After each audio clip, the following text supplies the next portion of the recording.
To recap what we went over tonight, first we talked about making sure when you're sitting, most of your body angles are about 90 degrees, as close as you can. And then when we talked about Let It Be, ways of playing the chords. So the first thing we talked about was just playing the chords, hands together on that walking kind of little pulse, and about mid-range-ish on the piano. And we talked about root position chords, meaning in their home position. So like C. C's the lowest note, and it has this pattern. Again, we can go into more detail with chords at another time. So, for example, we just did like the verse.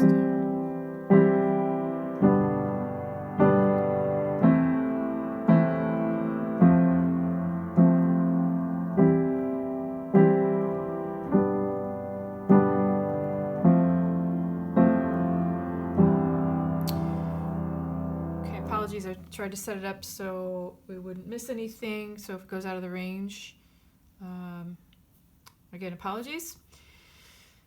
Another thing we talked about in the verse was with your right hand playing the chord like you just did, and the left hand playing just the root, the first note, bottom note of the chord in its root position, home position, and you can set your hand up so that your thumb is on the C and your other fingers are ready to go for the other roots, like of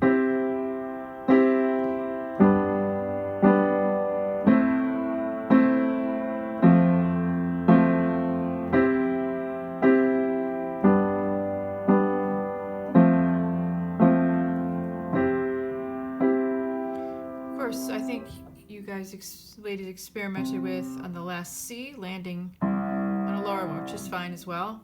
I don't know if again you can see that. We also talked about using the octaves, whether it's just playing the two notes together, which can be a little challenging. You can try it out.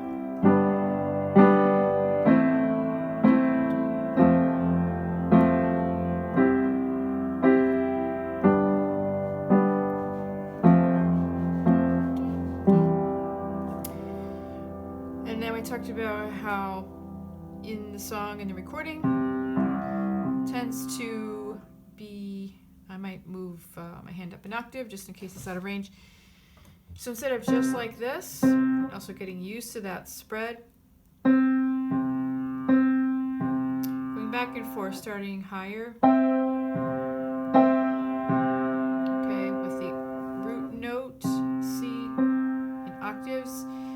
Another thing we talked about, and make sure that you try this out. Don't try to do too much of a stretch. Don't try to keep it static. That's going to create tension, which could create pain. We don't want that.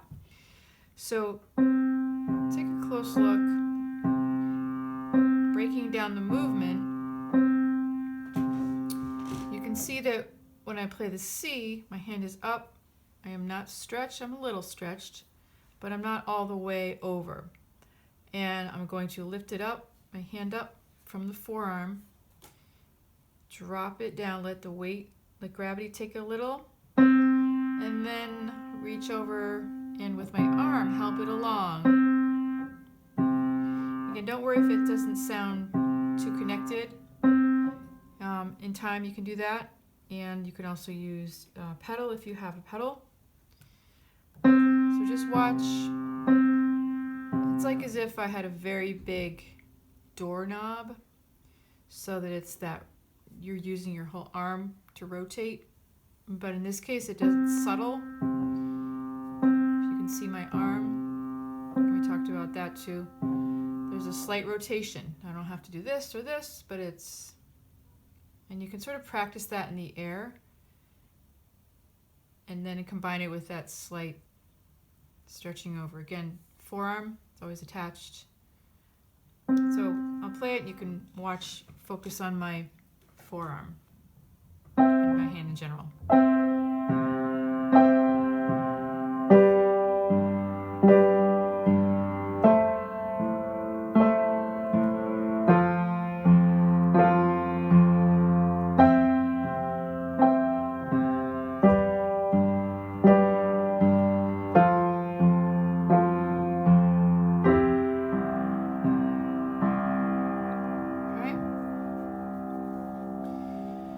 Hope you can see well from that angle. We can do more with that, maybe side angles next time in class.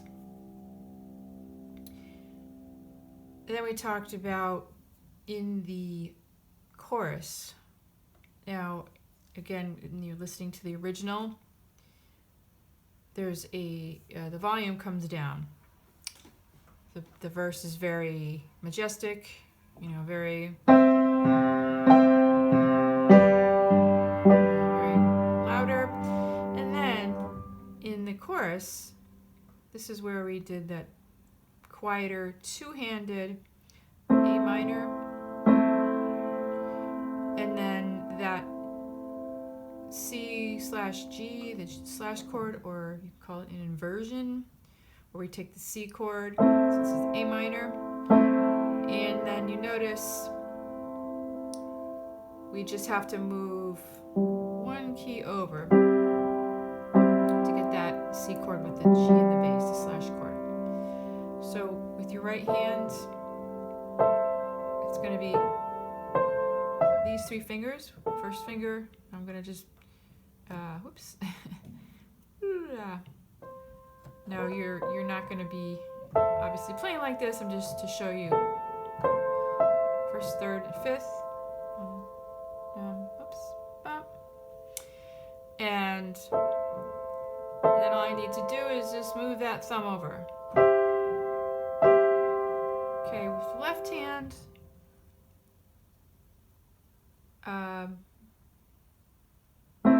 this is a general position for root position chords.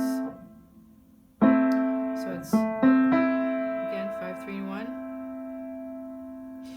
And then move your pinky over, and then this one. Now you could start off like 1, 2, and 4, meaning 1, 2, finger 4. So this way, all you need to do is just bring your pinky in. Okay, you can do either way. Either way is good. So if you're doing it these fingers, then you have to replace. Okay? That's just kind of a standard way to use your fingers when you have this kind of chord, when it's inverted, when see there's a bigger space. So up it over. Okay. So then we have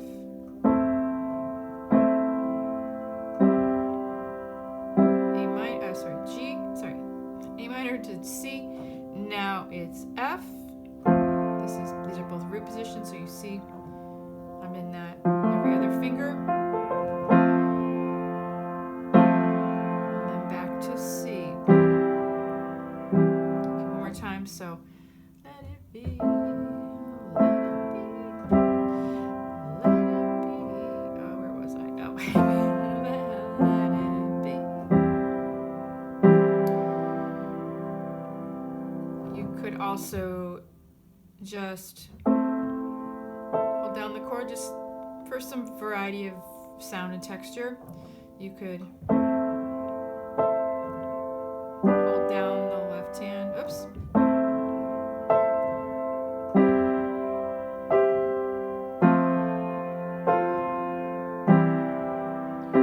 Either way is good as long as you just make a contrast with the volume.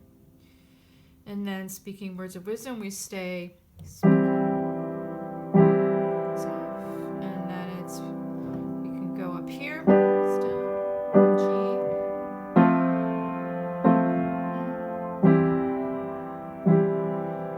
So you could go up, speaking words of move to the G, still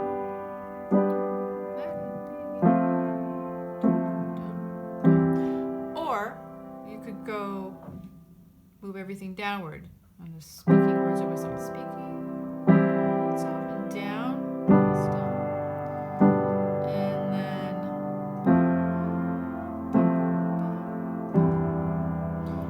really it depends on how you like the sound and, you know, just preference. Let me do that all one more time. So let it be.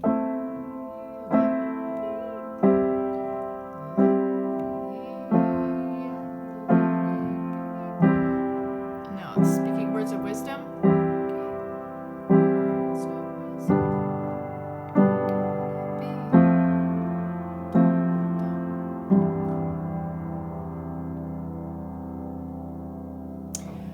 Okay. And I'll send a backing track probably tomorrow.